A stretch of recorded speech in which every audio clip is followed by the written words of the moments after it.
another episode of Who Would Win, a show that completely ignores anything important happening in the world and instead focuses on a fictional battle between characters from the worlds of comics, sci-fi, and fantasy. I'm your host, James Gavsie, and as always, I'm joined by the one and only Eric Holmes. In today's episode, Marvel's ultimate one-man army crashes headfirst into the Baba Yaga himself, the man who made the entire criminal underworld regret ever crossing him. In one corner, you have the Punisher from Marvel Comics, rep by Eric Holmes, the skull-wearing thing on the shirt, war machine, who has spent decades turning New York's criminal empires into graveyards with nothing but guns, tactics, and unrelenting vengeance. And in the other corner, you have John Wick, rep by me, of course, the legendary retired assassin, a quiet, unstoppable force of nature who emerged from retirement to paint the streets red with blood, using masterful gun fu, blade work, and the king of cold, calculated rage that makes even the high table nervous. As usual, I did the patented Who Would Win Google test just to see how many times this matchup has been. And who are we kidding?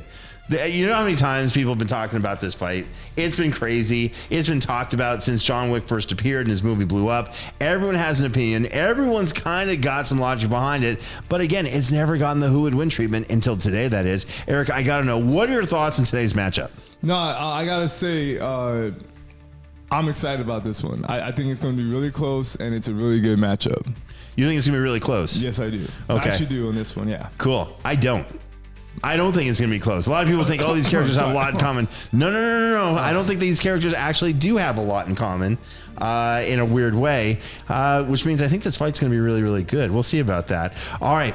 But none of this matters because, again, it always comes down to the judge, and we've got the greatest judge of all time making another appearance on the Who Would Win show. It's who I think should be the official mayor of Los Angeles. I mean, Beverly Hills. No comment. It's someone who can go into Erewhon and get whatever he wants at any time of the day. And Erewhon is happy that he's there. It's the one. It's the only. It's Tadeo. Tadeo, welcome back to Who Would Win. Woo, Tadeo. I'm just so excited to be here. I mean, we always provide the most compelling, timely, and exciting battles. Like nobody else is going to ever compete with us in or out of the ring, right? Well, definitely not in the ring. Right, exactly. I've invited some, by the way. That's why we need, and that's why, Jeremy, we need a visual on this, because if they saw what we look like, they wouldn't want to mess with us. No. We're some nice but super tough dudes. I mean, you know, we're a magic trio if it came to battles. But we're all oiled up right now. Yeah. I mean, I got oiled up this morning. Is this WWF or WWE? Because we're this one, baby. Okay. But no, John Wick, I mean, when I saw John Wick 4, I remember almost standing in my seat in the theater wanting to pay them more because it was so exciting. But then I do remember cracking open my comic books as a kid, and the Punisher just took me to another world that I couldn't even imagine. So that's my background on these two guys. All right. It's a fun battle. You know, a lot of people say this is a street level battle when they say, okay, what are the power levels or the capability?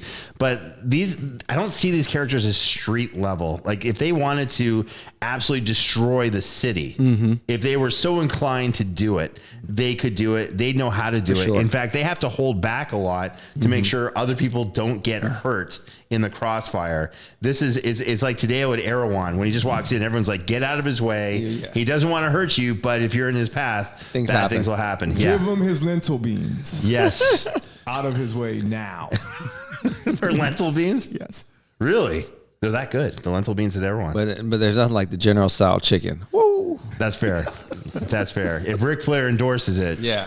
You know. I mean, I pulled up. If this was the 90s, I'd pull up there in the limo, not the Lambo. But that's not Ric Flair. With the boomerang on the back? Oh yeah. And a robe. I'd go in there with a robe. Really? I sometimes go without a shirt. I know it's against health codes, but when you got abs like these, come on. That's fair. You gotta let them see. So do you have a good Ric Flair impression that you would go in with? I can see myself in a white fur coat. Yeah, that's right. 2 models on my side. Wow. Okay. And then when they ask for my order, I'd be like, woo, and just point at everything and just order the whole bar. Right. You got to insert the term Space Mountain somewhere in there as well, correct? That's fair. All right, Eric, which classic wrestler would you be walking to Erewhon? Oh man, no, I mean, I'll probably be Nature Boy out of nature, you know. We already have a Nature Boy. You can't duplicate the judge here, Eric. Be original, man. Who would you be? Come on. All right, fair enough. No, I'll do Shawn Michaels. You would be perfect as Shawn Michaels. You would be perfect as Shawn Michaels. Walking in, the sexy boy music playing and everything in the background. I'm not your boy toy. I do my little points to the side. Yeah. What about you? Well, first thing I'm going to say is don't look at me directly in the eyes when you do that ever again, please. I felt a little tingly in the no danger zone. A little uncomfy. Yeah, I'd probably be like Macho Man, kind of walking in. Randy Savage. We want to hear. I have to hear that information. All right, I'll give it a shot. Oh yeah, that's what I'm talking about. Going in, trying to find the best thing. That man is a legend. I always felt like he was going to have like a pulmonary attack whenever he talked or something. Did you see his veins? That's the man. That was Randy, the guy, baby. All right. Yeah. By the way, fun fact: if you ever want your kids, if they don't want to do math, help be Macho Man Randy Savage and explain this mathematical equation, very difficult, but Macho Man knows what to. I'm telling you, kids will do their math homework. No, absolutely. I buy it. No, I know firsthand because I work in education. Is what it is. I would have my.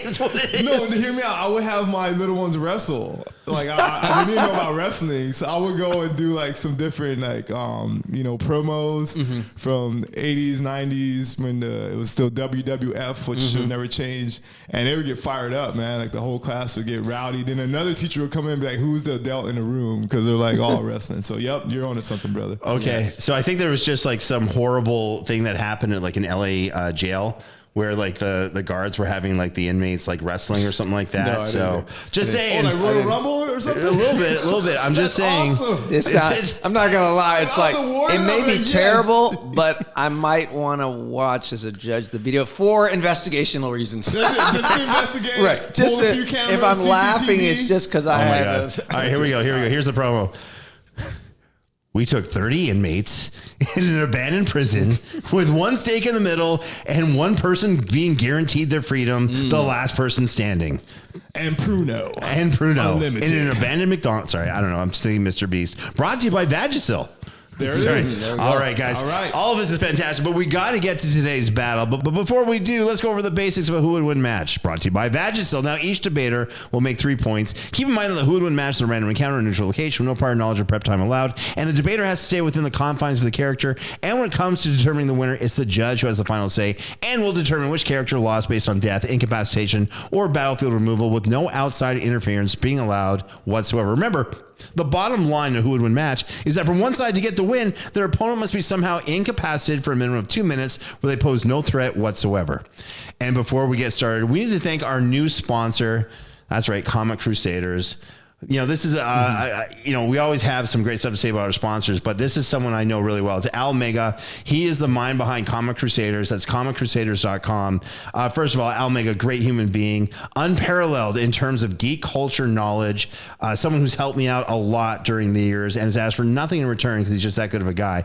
And by the way, if you want to understand what's happening in today's world of comics, sci-fi, fantasy, TV shows, movies, there's only really one place to go, and that's comiccrusaders.com. Again, comiccrusaders.com. In business for over 20 years. This is a legacy website for geek culture.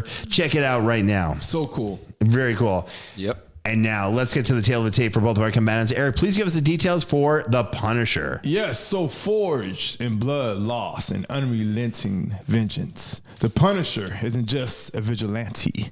He's the standard by which all street-level Punishers are measured. Across decades of comics, he was waged a one-man war against the criminal underworld. And that's a dirty underworld, people. Survived being shot, stabbed, and blown up more times than anyone can count. And taken down everyone from street gangs to kingpin-level empires.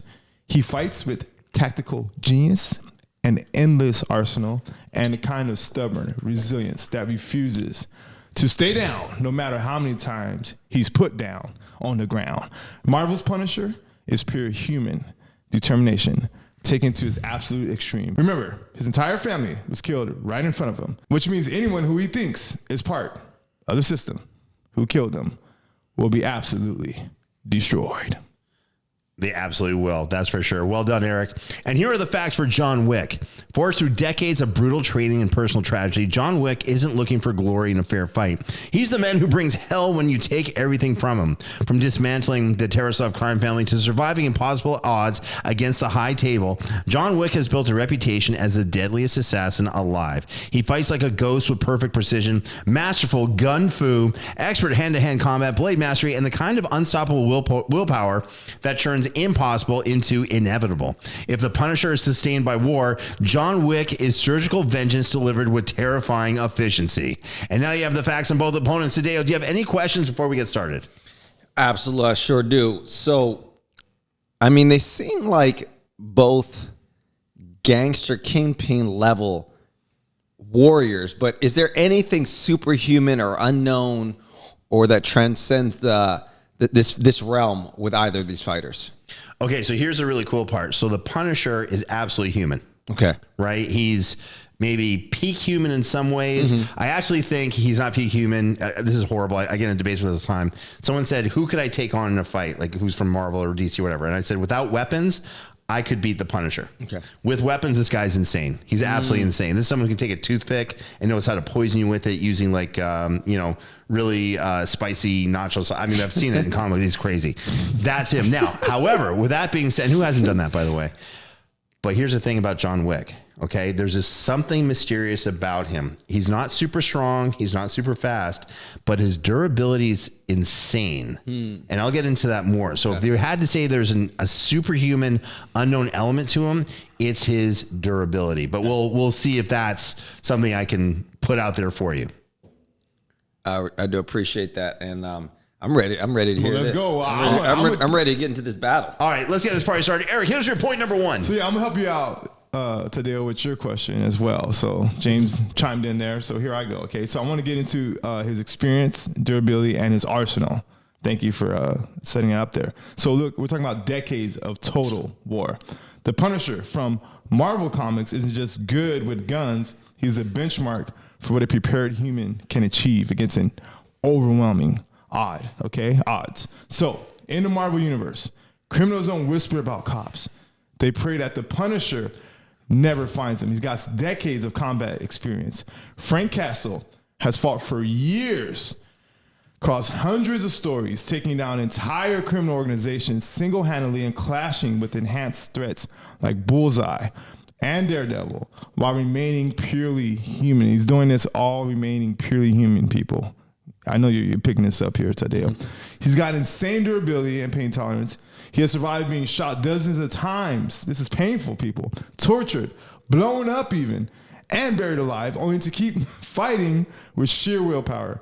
His body and mind refuse to quit, even when logic says he should be dead. He's got a massive, versatile arsenal. Right? Punisher always comes equipped with rifles, the good stuff, shotguns, pistols, explosives, knives, and whatever the environment provides. He turns city blocks into kill zones and adapts instantly to any situation that he's faced with. Look, the Punisher isn't a walking war machine who combines endless experience, unbreakable resilience, and overwhelming firepower. Start that over. Look, the Punisher is a walking war machine who combines endless experience, unbreakable resilience, and overwhelming firepower to make sure his enemies stay down permanently. And all that is my point number one. I mean, all you're saying is absolutely correct.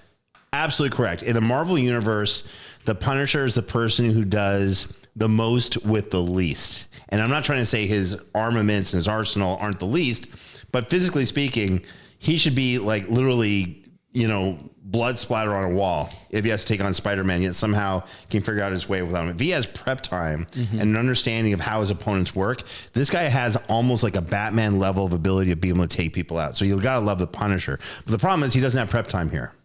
Right? He doesn't have a ton of weapons on him because he doesn't have time to prepare the weapons or store them around him. He's got his standard armaments, which I'm not sure exactly what are. I'm sure Eric will get into it, but does he have enough to take out John Wick, and especially what John Wick has faced before?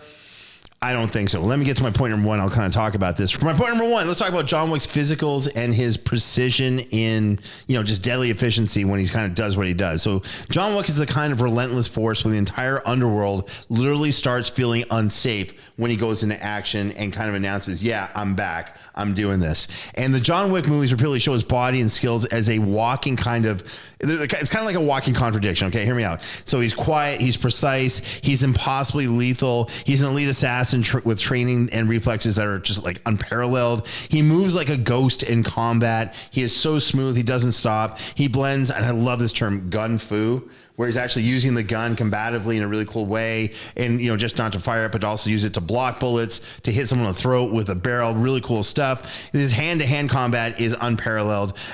His knife and blade work are like seamlessly put into everything. His destruction, I don't know how to describe it. I guess it's just fluid. Right? It's just everything's destroyed around him, just almost beautifully. It's kind of crazy. Whereas the Punisher is absolute chaos. John Wick is just almost like an artist. Or artiste, if you will, doing what he does. Really fun to watch. He takes down rooms of full trained killers with perfect accuracy with minimal wasted movement. That's the difference between these guys. The Punisher's about, spray and pray, take out people, destroy the local area. And he's like, no, I'm going to be like a surgeon. I'm getting in, taking out what I got to take out, and I'm out. Now, of course, a lot of people are coming after him, so he's going to have to be surgical with a ton of people, but it's not like he's blowing up a building. He's just going in, taking out how he's going to take out, and lots of like innocent bystanders are fine, by the way, because he's that very specific and that well trained. He's got durability. Let's talk about the defined normal limits. This is what I think is superhuman. He's fought through multiple gunshot wounds, stabbings, brutal beatings, and then just continue with his rampage because his willpower just doesn't allow him to stop. And, here's the funny part. In John Wick 3, he gets shot off of a top of a building in New York, right, of the Continental. He falls down, bounces off the side of one building, keeps falling, bounces off the side of another building, hits the ground super hard, stays there for maybe 10 seconds, kind of gets up a little, screwed up, and then he's like, time for me to get out of here. I'm going to start running.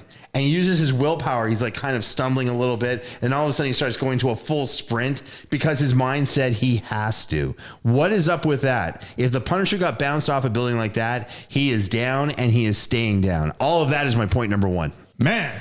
All right. So seems like you're a John Wick kind of guy. I am. Thank you. So look, John Wick, extremely lethal.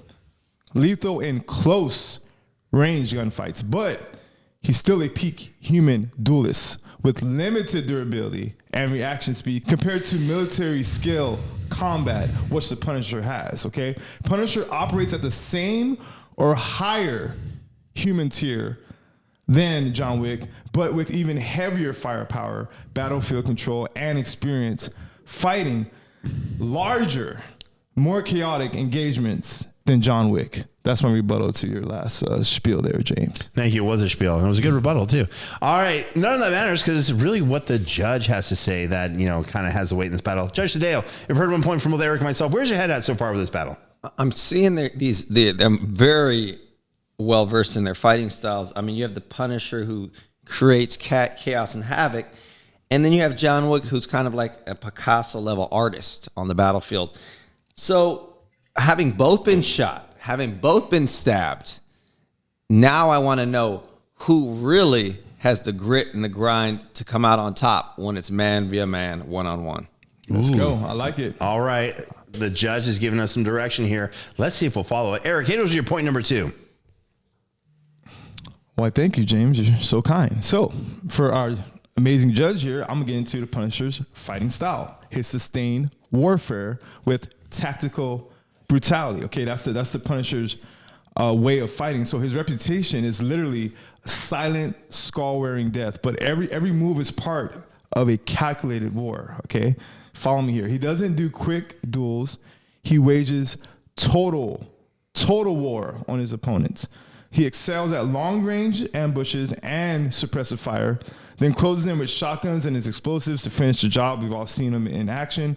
He weaponizes the environment. He can set traps, uses psychological pressure to break his target. His style is literally pure attrition. So keep shooting, keep advancing, and never, ever stop until the enemy is completely neutralize. No mercy, no hesitation, just results. So the Punisher fights like a one-man army, using superior tactics, relentless pressure to overwhelm even the most skilled opponents. And just like an army, he got plans as well. So contingency plans, backup plans. And if that wasn't enough, he got a whole contingency backup plans for the backup plans of the other contingency plans. It goes on and on. So there's nothing that John Wick, in my opinion, can do that the Punisher hasn't already seen before. And all that's my point number 2. All right. So here's the thing. You're right. He does have contingency plan for contingency plan if he has time to prepare, which he doesn't, because that's not in the who would win kind of matchup, right? It's a random encounter, neutral location with no previous knowledge or time to prepare for anything. Those are the rules. Those are the rules. So you're right. It's fun to watch, but that's not the situation here. He can prepare things just fine. You've seen his crock pot game. He likes to, slow cook for his neighbors. He That's can true. prepare things, James. That's true. He's got some Tupperware filled with food and everything. I like That's some good stuff. Yeah. All right. But here's the other thing. And this is what's really interesting about the character. So the Punisher is a really good fighter. Right? Even without weapons, he's a really good fighter because he's had the experience. He's taken on a lot of different types of people, the whole thing, superheroes, whatever. But his main competency is with weapons, right? Like he's exponentially more dangerous with weapons.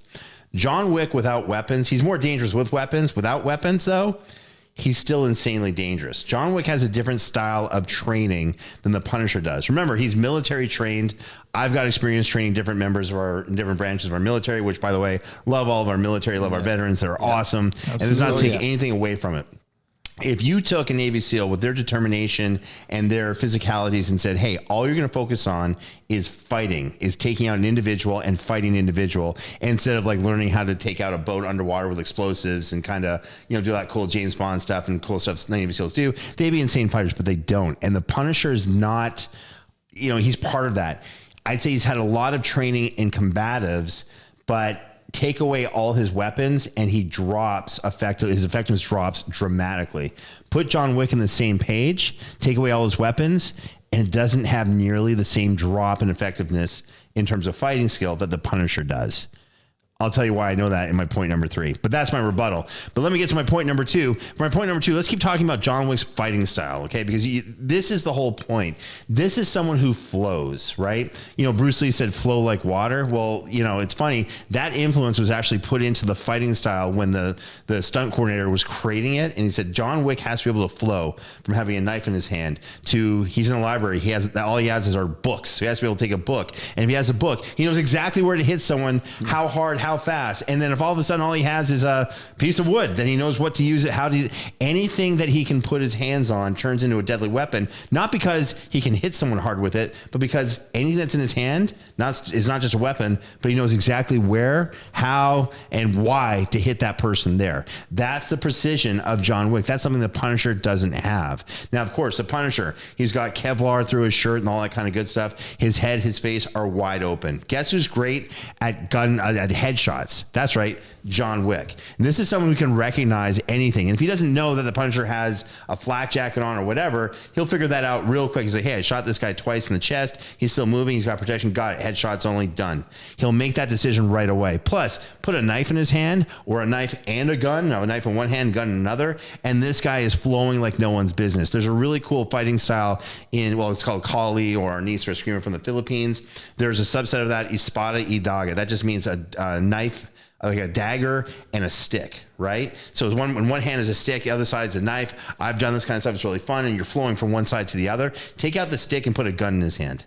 And that's what he's doing. This is someone who can take weapons that shouldn't work together, and they do, because he knows how to flow in not just any fighting environment, not just any fighting style, but also anything that's either in his hand or not in his hand. One of my favorite scenes is John Wick using someone's, nice jacket, their sports coat to throw him out, choke him, all that kind of good stuff. This is someone who knows how to use anything you're wearing against you. There's literally nothing that you could put on or use or have whatever that John Wick wouldn't know how to use and how to use it in a way that you would never expect it. And that's the difference. The Punisher, he's coming straight at you with crazy gunfire and everything. John Wick is coming at you with fluidity and surprise and tactics you would never put together. It's a completely different game. That's why I think these characters are different. And that's why I think John Wick gets the win. That's my point number 2. Okay, Eric, I'm sorry. I got to interrupt you, okay? And this is really not standard to the who would win thing, but I think we need to answer one basic question so that Judge Dale can understand this. What are the standard, what's the standard weapons that the Punisher would have on him in a random encounter? Let's say he was fighting someone. Just take one of those random times where he's fighting someone, something. He's prepped for a fight. So he doesn't have like Iron Man's or War Machine's battle armor, but he's got like what would be his standard gear. And let me start with that if you don't mind. For John Wick, he's got his suit, which is bulletproof and also resistance to a lot of cuts or knives or piercings, whatever. He's got one handgun with a ton of ammo, and magazines located different parts of his body in that suit. And I'm going to say he's got a knife, but I believe that's his standard armaments. What about the Punisher? So just for starters, outside of handguns and plenty of magazines, just like John Wick, we're talking machine guns and hand grenades. That's just walking around town. Okay, That's so he's got knives, 2 handguns, magazines, and a machine gun. And hand grenades. Yeah. Okay, I'm down with that. I think that's exactly right. Okay, that's just to clarify with Judge Dale. All right, so Judge Dale, you've heard all this information that we're providing for you and our fans, the Legion of Audience, but we're now at the turning point. This is where you tell the Legion of Audience, who do you think is ahead in this battle and what the other side has to do to get the win? I've been studying these characters and hearing everybody's side and thoughts. The Punisher seems like a no mercy type of individual, just cold, callous. But the fighting grit of John Wick is something that's impressive. So you've got like a Bruce Lee-esque flowing fighter versus a high IQ, just basically trained assassin. And so, right now I'm just trying to mentally put together this entourage of weaponry they're carrying and thinking who could actually be more effective, and does one neutralize the other? There we go. Interesting. Okay. Into it. It's funny. Tadeo provides details, but not enough for me to be like, oh, I know what to say. It's still very, very nebulous and ambiguous, but I love it. All right.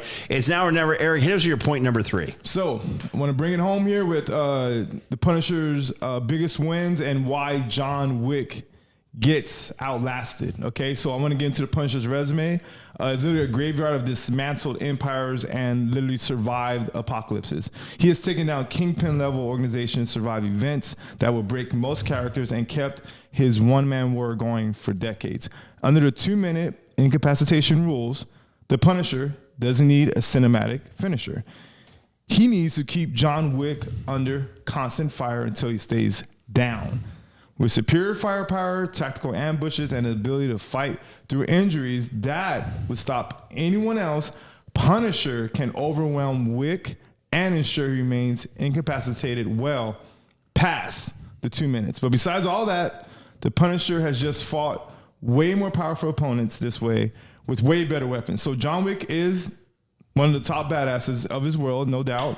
But the Punisher has to go into a lot of fights knowing he's the underdog physically and often outgunned, and yet he still comes out on top. So if you can beat Wolverine, this is a heavy list. If you can beat Wolverine, Daredevil, powerful aliens, and get the better of Spider-Man, tell me, what can John Wick possibly do to you? Oh, that's my point number 3. That's true. Although it only took Batman one punch to knock out Punisher in a Marvel DC crossover. Just putting that out there. It was cool. I know, hey, people are like, hey, it's a one-off. Is that part of continuity? Does that really count? I say it does. Because as great as the opponents are that you just listed, that the Punisher's taken out, and that's pretty cool, what did he have in common with all of them? All those instances. Prep time, advanced knowledge, right? It was not necessarily a random encounter. This is stuff that, again, he just won't have for this fight. Right? Controversial, but go ahead. But here's the deal. And then when he fought Batman, guess what else he didn't have? Prep time, previous knowledge, all that kind of stuff. And Batman took him out, with one punch. It was crazy. Now, the Punisher was trying to kill the Joker at the time. Batman stepped in and said, you can't kill him. Punisher's like, what are you talking about? And he wanted to hit Batman. Batman's like, you get one. So he hits Batman. Batman's like, cool, you're not getting a second shot. So Punisher then rears up and Batman grabs him and punches him and throws him through a wall. And Punisher's like, all right, fine. You can have this crazy city. I'm out. All I'm trying to say is that's not quite this crazy But John Wick is person. going to have that opportunity. So go ahead. What's your point, James? All right, What here do we you go. got? Let me get to my point number 3, and I'm about to pull a crazy maneuver, a John Wick maneuver, if you will. So let's talk about his biggest wins and why I think he's going to get the win in this battle. So John Wick, again, he's not just an assassin. His resume is filled with these crazy, impossible body counts, legendary survival stories against overwhelming odds in every movie he's in. He's dismantled entire crime syndicates, survived being shot and stabbed multiple times, been shot off of a building in New York, got up and ran it off, and he kept fighting with pure willpower. That's kind of absolutely insane. And I could talk about how he'd actually win against the Punisher, but I'm not. I'm going to go in a different direction. And again, I've done this before in previous battles, but I'm lucky enough to have done some work with some really cool stunt professionals, and some that have worked on the John Wick franchise, and some that actually know people who have worked on, the Punisher TV series. And here's the deal. They said, okay, Punisher's awesome. He's tough. He's got willpower. He's getting smoked by John Wick, because this is not someone who has the physicality of John Wick. And if you look at the Punisher, especially from the Disney Plus series, John Bernthal, who's amazing and absolutely fantastic, it doesn't have the same physicality coming for him that John Wick has. And according to the stunt pros who have worked both on John Wick, the films, the franchise, and the Continental, the ballerina, and the Punisher and the Netflix series, the upcoming Punisher Disney Plus series, they're like, okay, we know how both characters work. John Wick wins. The Punisher is not designed to be able to keep up with John Wick, especially when there's no prep time or anything advanced knowledge. John Wick literally fights tons of people where he has no idea they're coming at him. They're chasing him down. He has no idea who's coming for him. And all of a sudden, he's in a who would win style battle, and he prevails. That's the difference between these two. The actual stunt people who have to create the action design and how these two characters fight kind of all agreed that John Wick beats the Punisher. That's my point number 3. Okay. Very good point there, James, but I have a rebuttal for you. Yeah, I agree if it was John Wick versus the Punisher from the TV series, okay? Right, the Disney Plus series. Or we can even do Disney Plus, okay? Yeah, Netflix, yeah. But the only hang up here, James, okay, that's not the Punisher that we're debating here. It's the Punisher from Marvel Comics. And like I said before, your John Wick does not stand a chance against the Punisher from the Marvel Comics. All right, that's true. The version does matter, but I'm going to say my statement still stands because that version still got knocked out in one punch by Batman. Just putting that out there. All right, but none of this matters because now it's time to get the decision. Judge Dale, you've heard 3 points from both Eric and myself. Take us through your process, tell us the story, if you will, and tell us who wins this battle between the Punisher and John Wick. Well, first, everything is in upheaval because we need a brief recess. This totally changes everything. The Punisher I was envisioning was whom we see on the big screen right here on Disney Plus. But if it's talking about the comic book, I've got to reevaluate this entire situation. So give me about 2 seconds. I'm kind of faster than supercomputers and AI anyways. So, okay. All right. On this episode of Who Would Win, we've got the ruthless, relentless Punisher as he lost his family. So what else is there? He's just seeking revenge. However, John Wick, whose dog was ruthlessly murdered by the mobsters, is out for blood as well. So this comes down to a tale of tactics and the tactician, and let's see what he can do. So as they see one another, Punisher and John Wick, the anger and the rage is palpable. You can feel it. You can see it. They have no mercy. They have no morals. It's just about vengeance and winning. And their body counts are extremely high. So they start unleashing a barrage of bullets. I mean, the handguns are out. They're both shooting nonstop. But the Punisher with his Kevlar vest, and equally John Wick with his, bulletproof suits. Nothing is happening. It's kind of like a stalemate. However, all of a sudden, you see 2 grenades rolling, and they explode, and the buildings collapse, coming down on John Wick, rendering him trying to hold them up and sustain enough air. And all of a sudden you see Punisher just firing his bullets, firing. And while the bulletproof vest of John Wick sustains his life, he is rendered incapacitated because of the superior battle IQ of the Punisher. And in this episode of Who Would Win, the Punisher soundly defeats, not maims, not murders, but holds John Wick at bay and prevails. Wow. Dude, That is, yes, I'll give a round of applause to that one. That was, break it down. That was amazing. Yes. I got to tell you, okay, so this is, my hat is off to Eric Holmes for coming up with that actually quite ingenious way of kind of pointing that out. For you. That was pretty awesome. And I got to tell you, I do think John Wick will survive the fight. But yeah, I do. Punisher has firepower to affect the surrounding area, and that's different. Like maybe he's like, good, he's focused on me. Grenade over there, building collapse or wall collapses on him. I don't want to kill this guy. I like him, so I'll leave him alone. You know what I mean? But he's incapacitated for 2 minutes. I hate to say it, but I agree with you.